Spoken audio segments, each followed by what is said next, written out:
चलो अब मैं आप लोगों को बताने जा रहा हूँ कक्षा 9वीं के सामाजिक विज्ञान के प्रश्न बैंक के अगले अध्याय को बताने जा रहा हूँ। तो आज हम पढ़ेंगे वन्य समाज एवं वन्य समाज और उपनिवेशवाद पढ़ेंगे। तो इसमें जितने भी प्रश्न हैं इन सभी प्रश्नों का उत्तर मैं आपको इस वीडियो में दूंगा। तो चलो देखते हैं। तो पहला प्रश्न क्या है?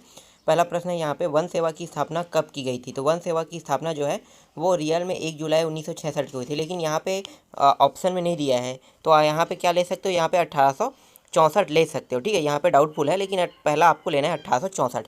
ठीक है, ये बहुत पहले हुआ था उपनिवेश काल में, तो इसलिए यहाँ पे 1864 आप ले सकते हैं। फिलहाल यहाँ पे मैंने लिख दिया है। ठीक है, इसके बाद भारतीय वन अधिनियम कब पारित हुआ? तो भारतीय वन अधिनियम 1865 में पारित हुआ था, तो यहाँ पे आपको 1865 लेना है। वनों के लुप्त होने की प्रक्रिया को क्या कहते हैं? तो वनों के लुप्त होने की प्रक्रिया को वन विनाश भी कहते हैं और वन मूलन भी कहते हैं। देखो, वन विनाश जो है ये वनों की लुप्त होने की प्रक्रिया की परिभाषा है, और यहाँ पे जो वन मूलन है वो वनों के नष्ट होने की प्रक्रिया है। तो यहाँ पे आपको क्या लेना है? यहाँ पे आपको लेना है वन विनाश लेना है। ठीक है, नष्ट होने की प्रक्रिया कहेगा तो वन मूलन लेना है। और इसके बाद चौथा प्रश्न है भारत का प्रथम वन निदेशक कौन था? तो यहाँ पे आपको लेना है डाइट्रिच बैड्रिस लेना है। इसके बाद पाँचवा है इम्पीरियल फॉरेस्ट इंस्टीट्यूट की स्थापना कहाँ की गई? तो ये है उत्तराखंड में, देहरादून में। इसके बाद है छठवां प्रश्न इम्पीरियल फॉरेस्ट इंस्टीट्यूट की स्थापना कब की गई? तो यहाँ पे 1906 लेना है। ठीक है, 1906 लेना है। इसके बाद सातवां प्रश्न है 1 मील लंबी रेल लाइन बिछाने में कितनी स्पिलरों की आवश्यकता पड़ती है? तो यहाँ पे आपको लेना है 1700 से 2000 स्लीपर। इसके बाद है नेक्स्ट प्रश्न है सन 1600 ईस्वी में भारत की भूमि का कितना भाग कृषि आधारित था? तो यहाँ पे आपको लेना है 6ठा भाग। ठीक है, आगे देखते हैं घुमंतु खेती एक स्थान पर कितने वर्ष तक की जाती है? तो 2 से 3 वर्ष तक की जाती है। तो यहाँ पे आप 2 भी लोगे तो भी सही आंसर है और 3 लोगे तो भी सही आंसर है। ठीक है, क्योंकि 2 से 3 वर्ष, अधिकतर 3 वर्ष तक ही किया जा सकता है यहाँ पे, पर मैंने यहाँ पे 2 वर्ष लिया है। इसके बाद है आरक्षित, सुरक्षित तथा ग्रामीण किसकी 3 श्रेणी है? तो वन की 3 श्रेणी है। ठीक है, आगे देखते हैं श्रीलंका में झूम खेती को क्या कहते हैं? तो चेना कहते हैं। अब यहाँ पे देखो खेती को किस जगह में क्या नाम से जाना जाता है, इसके बारे में यहाँ पे सही जोड़ी मिलाओ में बताया गया है। तो जैसे कि दक्षिण पूर्व एशिया बोला है, तो दक्षिण पूर्व एशिया में खेती को किस नाम से जाना जाता है? तो यहाँ पे लेना है लांदिंग। ठीक है, दूसरा है हिंदुस्तान में झूम कृषि के नाम से जाना जाता है। अफ्रीका में इसे चितमेल के नाम से जाना जाता है। मध्य अमेरिका में इसे मिल्पा के नाम से जाना जाता है, और श्रीलंका में इसे चेतना के नाम से जाना जाता है। चलो आगे देखते हैं अब अधिलघुत्री प्रश्न। अधिलघुत्री प्रश्न में पहला प्रश्न क्या है? औपनिवेशिक काल के वन प्रबंध में आए 2 परिवर्तनों के नाम लिखे। तो देखो, पहला परिवर्तन क्या है? झूम खेती करने वाले को कृषि पद्धति में वनों के कुछ भागों को बारी बारी से काटा जाता है और जलाया जाता है। दूसरा क्या है? मानसून की पहली बारिश के बाद इस राख के बीज बो दिया जाता है, राख के बीज को बो दिया जाता है और अक्टूबर नवंबर तक फसल काट ली जाती है। इसका आंसर पहला का। दूसरा का आंसर देखते हैं। सेकंड प्रश्न क्या है? सेकंड है बस्तर में औपनिवेशिक वन प्रबंधन क्या है? तो इसका आंसर क्या लेना है? इसका आंसर लेना है, देखो, बस्तर में वन प्रबंधन का उत्तरदायी अंग्रेजों के और जावा के डचों के हाथ में था, लेकिन अंग्रेज और डच दोनों सरकार के उद्देश्य समान थे। दोनों ही सरकारें अपनी ज़रूरतों के लिए लकड़ी चाहती थी और उन्होंने अपने एकाधिकार के लिए काम किया।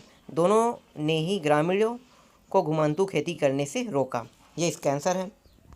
अगला प्रश्न है युद्ध से जंगल क्यों प्रभावित होते हैं? तो इसका आंसर क्या लेना है? तो देखो, यहाँ पे युद्ध की ज़रूरतों को पूरा करने के लिए लकड़ी की बहुत आवश्यकता होती है, जिसके कारण वनों को काटा जाता है। दूसरा है विरोधी सैन्य बल सबसे पहले भोजन संसाधन तथा छुपने की जगह को नष्ट करते हैं। इन दोनों की आपूर्ति में वन काफ़ी सहायक होते हैं। आगे देखते हैं झूम खेती पर टिप्पणी। तो देखो, झूम खेती क्या होता है? तो इसका आंसर लेना है एक आदिम प्रकार की कृषि है जिसमें पहले वृक्षों तथा वनस्पतियों को काटकर उन्हें जला दिया जाता है और साफ की गई भूमि को पुराने उपकरणों से जुताई करके बीज बो दिए जाते हैं। फसल पूर्णतः प्रकृति पर निर्भर होती है और उत्पाद बहुत कम हो पाता है। इसके बाद नेक्स्ट प्रश्न है, अगला देखते हैं। अगला प्रश्न क्या है? वैज्ञानिक वानिकी क्या है? तो इसका आंसर क्या लिखना है आपको? तो यहाँ पे इसका आंसर लिखना है वैज्ञानिक तकनीकों के प्रयोग के द्वारा जंगलों के संसाधनों का प्रबंधन और संरक्षण करने को वैज्ञानिक वानिकी कहते हैं।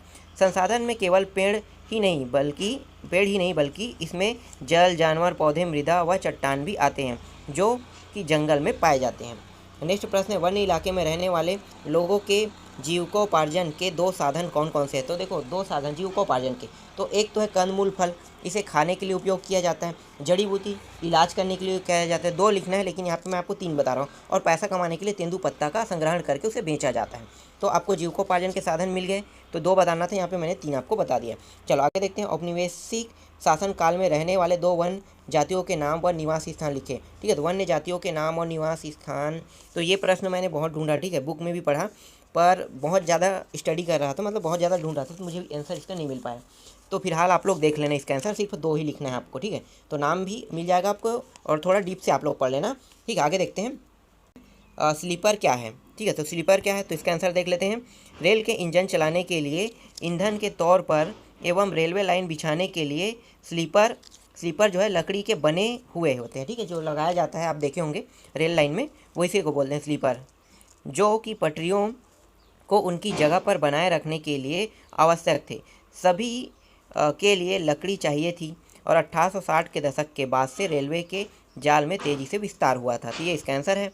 अब देख लेते हैं अपराधी कबीले से क्या तात्पर्य है, इसका आंसर देख लेते हैं। तो इसका आंसर क्या होगा?